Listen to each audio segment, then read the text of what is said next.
Hi everyone, welcome in CLAT Point and let's start today's the Hindu news discussion जो कि CLAT, A-Late, CLAT PG, NLSAT, other law entrance test आप देंगे आप लोगों के लिए इंपॉर्टेंट हो सकता है।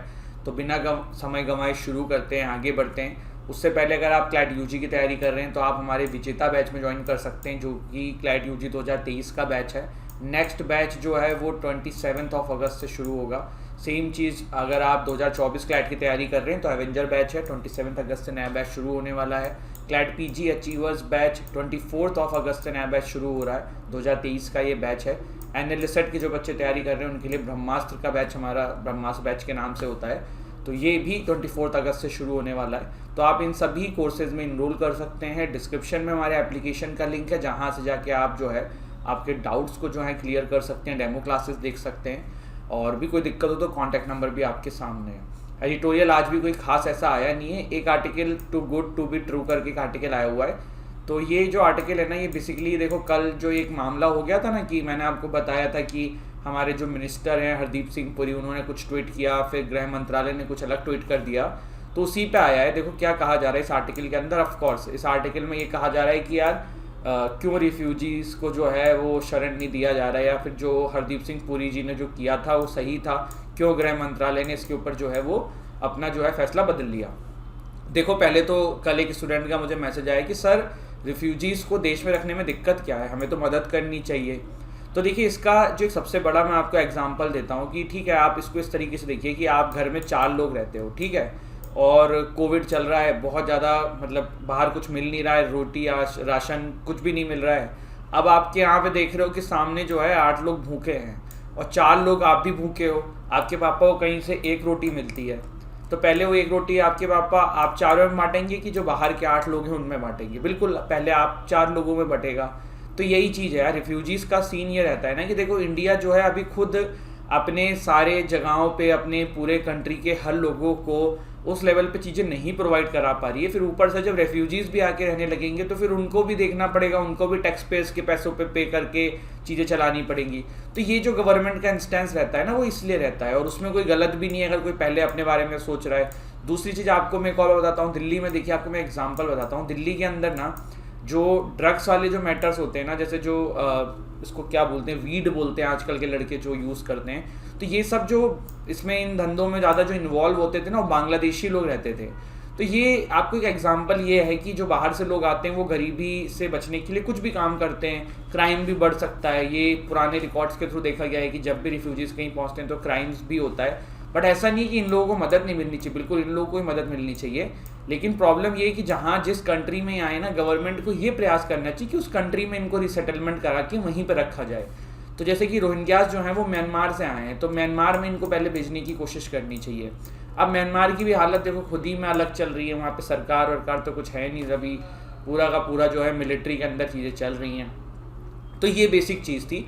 और इस पे देखो ये भी क्रिटिसाइज़ किया जा रहा है कि देखिए गृह मंत्रालय ने जो है साफ साफ शब्दों में लिखा था कि इलीगल फॉरेनर्स, है ना। मैंने कल आपको शायद आपको याद हो बताया भी था कि देखो टर्मिनोलॉजीज़ का खेल होता है, और यहाँ भी इन्होंने रिफ्यूजीज़ करके एक्सेप्ट किया था। मैंने आपको अंतर ही बताया था इलीगल इमाइग्रेंट से इलीगल फॉरेनर्स वर्सेस रिफ्यूजीज़ के अंदर। तो ये सारी चीज़ें, रिफ्यूजी अगर कोई गवर्नमेंट किसी को एक्सेप्ट कर लेती है ना तो फिर बहुत सारे राइट्स आ जाते हैं उसके साथ जो यूनाइटेड नेशन के होते हैं। तो इसलिए हमारी सरकार ने अब तक रिफ्यूजीज़ करके इन लोगों को जो है वो एक्सेप्ट नहीं किया है।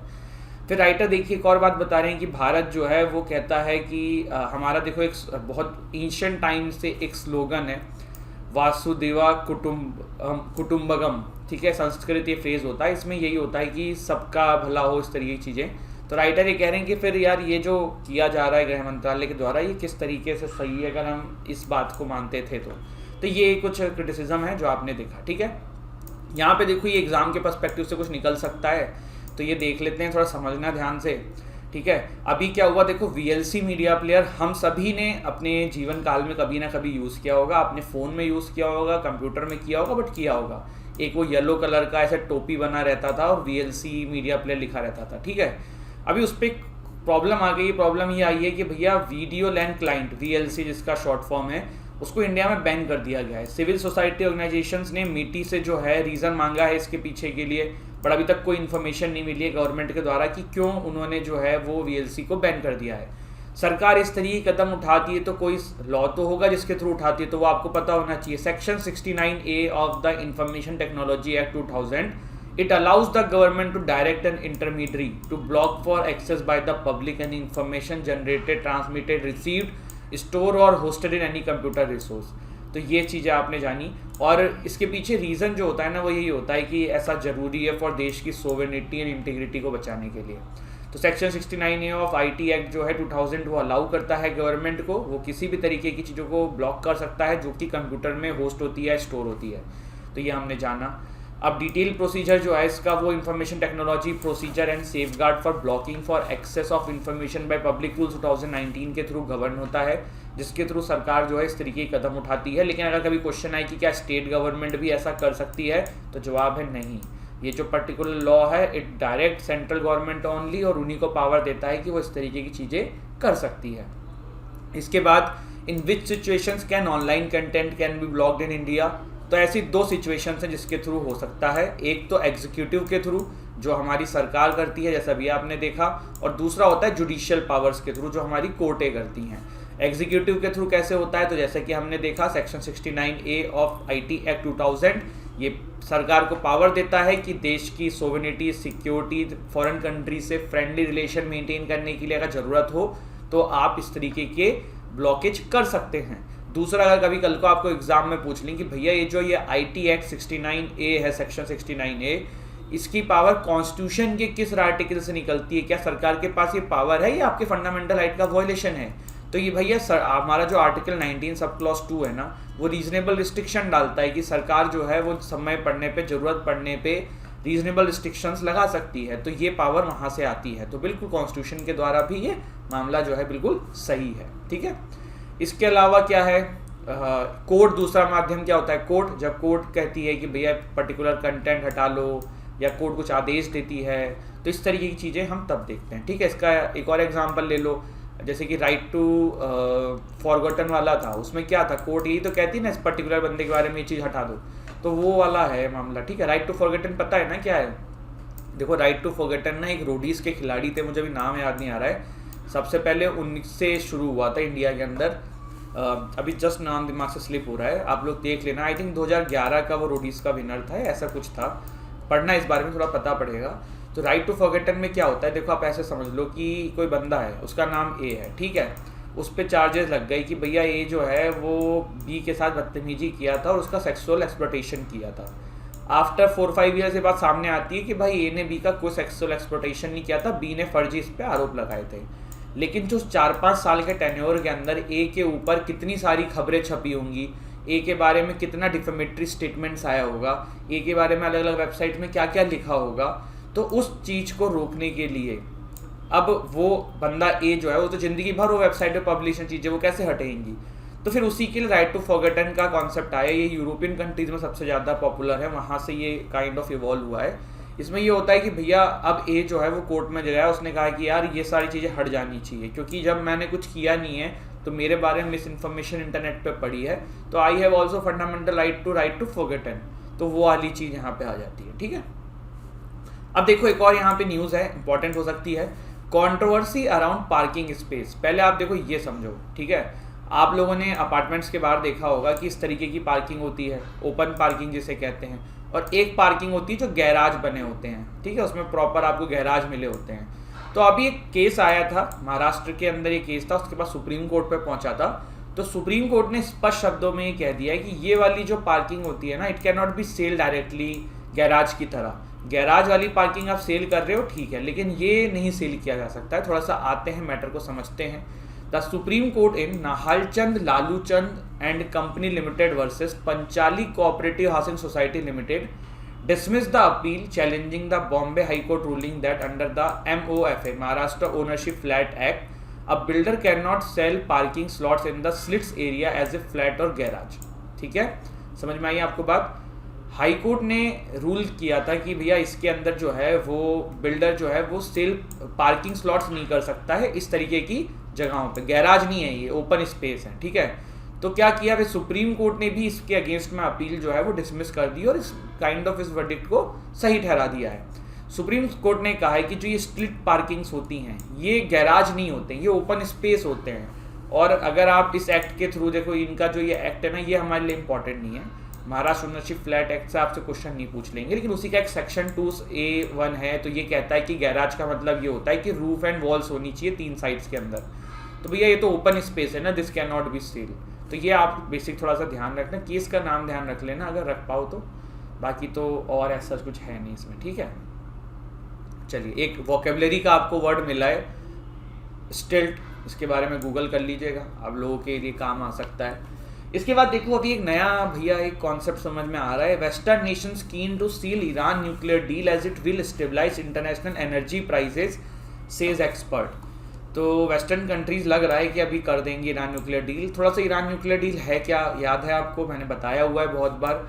2014 से पहले ना ईरान जो है बहुत ज़्यादा यूरेनियम इनरिच करता था। यूरेनियम जो है ना डायरेक्टली रिस्पॉन्सिबल है गाइस किस चीज़ के लिए, यूरेनियम डायरेक्टली रिस्पॉन्सिबल है आपका न्यूक्लियर बॉम्ब्स बनाने के लिए, ठीक है। तो कभी कभी ऐसा होता है ना, दिमाग से चीज़ें शब्द गायब हो जाते हैं, तो वही हुआ था अभी, ठीक है। चलो, तो न्यूक्लियर बॉम्ब्स बनाने के लिए रिस्पॉन्सिबल है ईरान। इतना ज़्यादा न्यूक्लियर बॉम्ब बनाता था, पूरे विश्व को डर लगता था कि भाई आखिर इतना इनको क्यों बनाना है, इतना क्या नीड है। तो फिर इसके बाद क्या हुआ कि 2015 से पहले इन पर सैंक्शंस लगा दिए गए ईरान के ऊपर, जिससे क्या हुआ कि ईरान जो है वो आइसोलेट हो गया। सैंक्शन का बेसिकली मतलब क्या होता है कि कोई भी कंट्री के साथ लोग ट्रेड करना बंद कर देते हैं। अब ईरान में लोग चाय पीना चाहते थे तो वो इंडिया से लेते थे, इंडिया ने देना बंद कर दिया, ईरान के लोग चाय नहीं पी पा रहे हैं। तो इस तरीके की चीज़ें हो जा रही थी। तो फिर 2015 तक आते आते ईरान जो है वो झुक गया। फिर एक एग्रीमेंट हुआ जिसका नाम था ईरान न्यूक्लियर डील / जिसको और भी नामों से जाना जाता है JCPOA। JCPOA की फुल फॉर्म होती है joint comprehensive plan of action. और इसके बाद एक और है P5+1 नेशन डील।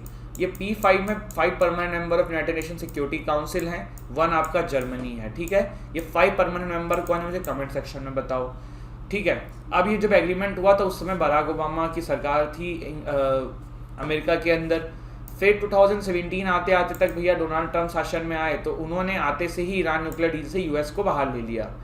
2 कारण है, एक तो ईरान की ना इजराइल से नहीं बनती और डोनाल्ड ट्रंप के इजराइल से बड़े अच्छे रिलेशन थे, पहला ये। और दूसरा थोड़ा सा एक प्रीजुडिस थॉट लेके वो अपने कैंपेनिंग के दौरान भी बोलते थे कि ईरान के ऊपर विश्वास नहीं करना चाहिए ये वो, तो उन्होंने ऐसा बोला। लेकिन उन्होंने इसके ऊपर आरोप ये लगाया कि ईरान जो है चुपके अभी भी यूरेनियम इनरिच कर रहा है और जो एग्रीमेंट था उसका वायलेशन कर रहा है। तो फिर ईरान को भैया बाहर कर दिया गया इस डील के अंदर से, काफ़ी बवाल हुआ। फिर ऐसा था कि बाइडन जी आएंगे तो ये डील जो है ये रिवाइव हो जाएगी, लेकिन अभी जो बाइडन भी आए हैं तो रिवाइव तो हो नहीं रही, काफ़ी समय से लटका हुआ है मामला। अभी आप पूरे वर्ल्ड के अंदर उठा के देख लो कितनी प्रॉब्लम्स चल रही हैं, रशिया चाइना, ठीक है। एक नया अभी तैवान निकल के आ गया है, तैवान चाइना, या रशिया चाइना गलत बोल दिया मैंने, रशिया एंड यूक्रेन है ना, चाइना आ गया, चाइना तैवान, ठीक है। इसके अलावा आप इंडिया के अगल बगल उठा लो, इंडिया चाइना, इंडिया पाकिस्तान, ठीक। इसके बाद आप चले जाओ ईरान पे, ईरान और यूएस, ईरान एंड बहुत सारी कंट्रीज़ हैं जो भी वेस्टर्न कंट्रीज़ में आ जाती हैं, ठीक है। इसके अलावा आपका पैलेस्टीन के पास चले जाओ, इजराइल, तो एक नहीं है, टर्की अपना अलग अलग पंगे लेता रहता है। अभी रशिया से 2 लोगों ने और पंगे ले लिए हैं जो नेटो में मिलना चाह रहे, नाम बताओ उनके, ठीक है। तो ये अभी भाई इंटरनेशनल ऑर्डर जो है ना बड़ा अलग चल रहा है, पूरे विश्व में चीज़ें जो हैं बड़ी गंभीर हैं, समझ उससे बाहर हो रही हैं। और काफ़ी जो महंगाई बढ़ रही है ना, देखो गवर्नमेंट को तो हम लोग दोष दे रहे हैं, देना भी चाहिए, ठीक है। लेकिन अभी इंटरनेशनल लेवल पर भी चीज़ें इतनी ख़राब चल रही है ना कि मतलब कोई भी सरकार होती ना तो अभी मतलब महंगाई तो रहती। कुछ चीज़ें हैं जिस पे देखो लगता है कि जैसे जब कोई करप्शन का केस सामने आता है, मैंने देखो करप्शन का मुझे पर्सनली ना बहुत गुस्सा आता है। मुझे ऐसा लगता है कि यार देखो गरीब आदमी या मिडिल क्लास लोग, हम लोग कुछ कमाते हैं, फिर हम मतलब ITR फाइल करते हैं, हम लोग हमारा पैसा देते हैं, टैक्स पे करते हैं, और ये टैक्स किस चीज़ में जाता है यार, ये बहुत सारे लोग करप्शन में लेते हैं। इस बार हमारे प्राइम मिनिस्टर मोदी जी की स्पीच में एक बहुत बड़ा टर्मिनोलॉजी था करप्शन, जब उन्होंने अपना 15 अगस्त का स्पीच दिया। तो इसके लिए कोई कठोर कानून आना चाहिए देश के अंदर जिससे कि चीज़ें रुकें। और एक सॉल्यूशन तो जो धीरे धीरे प्राइवेटाइजेशन किया जा रहा है ना वो बहुत सही है, मतलब सब नहीं लेकिन कुछ हद तक जो किया जा रहा है ना, देखो प्राइवेटाइजेशन के आने से ना भी करप्शन तो कम होता है, नो डाउट। तो ये सारी चीज़ें हैं जो हमने जानी। आज का हमारा सेशन यही होता है वाइंड अप। एक बार देख लेते हैं आज हमने क्या क्या देखा। हमने ईरान न्यूक्लियर डील की कहानी देखी, हमने ये एक मामला देखा टेक्स्ट वाले पेज का केस था ये जिस पे सुप्रीम कोर्ट का वर्डिक्ट आया है। देन हमने यहाँ पे अभी VLC मीडिया प्लेयर को जो बैन किया गया है वो देखा, एंड रोहिंग्याज वाला मैटर देखा। देखो मैं आपको फिर से एक बात बता रहा हूँ, आप लोग ये मत सोचा करो कि सर ये सेशन बड़ा शॉर्ट है या ये है वो है। देखो मेरा यहाँ पे पर्पस ये रहता है ना कि जो इम्पोर्टेंट हो आपको वही डिस्कस किया जाए, और अगर कुछ रिपीटेटिव है जो 2 से 3 दिन के अंदर डिस्कस किया हुआ है वो ना किया जाए, उससे पीछे का रहता है तो मैं करता हूँ। आप लोगों का टाइम बहुत कीमती है, 2-2 घंटे आप लोगों को जो लोग द हिंदू बैठा के पढ़ा रहे हैं ना 1-1 घंटा 1.5 घंटा मत करो। आपके साथ खिलवाड़ हो रहा है और कुछ नहीं हो रहा है। डेली न्यूज़पेपर में एग्ज़ाम के पर्सपेक्टिव से चीज़ें नहीं निकलती हैं, कुछ चीज़ें निकलती हैं, उतना ही कवर करना है, उससे ज़्यादा कवर करने की ज़रूरत नहीं है। अगर कुछ ज़्यादा निकलेगा तो उस दिन 50 मिनट भी करेंगे, लेकिन फ़िलहाल तो ऐसा कुछ होता नहीं है। तो ये थोड़ा सा ध्यान रखिए, सब कुछ इम्पॉर्टेंट नहीं होता है। न्यूज़पेपर इज़ वेरी वास्ट, चीज़ें कुछ ही इंपॉर्टेंट होती हैं और वो आपको समझना होगा, ठीक है। तो choose your sources wisely, this is all I can suggest you. Thank you so much guys, हंसते रहिए, मुस्कुराते रहिए, पढ़ाई करते रहिए। जय हिंद, जय भारत।